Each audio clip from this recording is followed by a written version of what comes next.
We're finally here in Bari Sardo, and we are about to check in our Ecobnb Domus de Iana's beach resort. They remind to the Domus de Iana, the neuralgic area where we're gonna go soon. This Ecobnb is Eco-label certified. Come with me, and we're gonna check it in.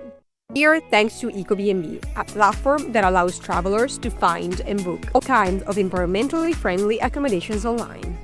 So we're now right here. And yesterday we were here in Tortoli.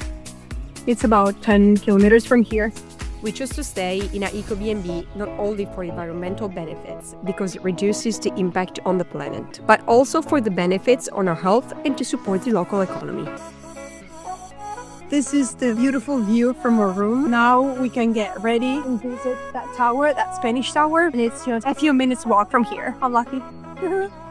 And while we enjoy a little more of the atmosphere this place and this village are giving off, we set out. On our way to Bari Tower. Our first stop of this village scouting is the beach of the Bari Tower. I love the beautiful contrast between the shadow of the junipers with the golden strip and the light color of the sea. We're now walking on the Bari beach. It's divided by that tower right there in two parts. This was the beach for men, long time ago, and the other part was the beach for women. We just left our Ecobnb. It literally took us 5 minutes to come here. And I don't think I've ever seen a more clear water in such a spectacular setting like this one. On our left, Spiaggia di Bucche di Strampo, that is part of the Piaggia di Bari.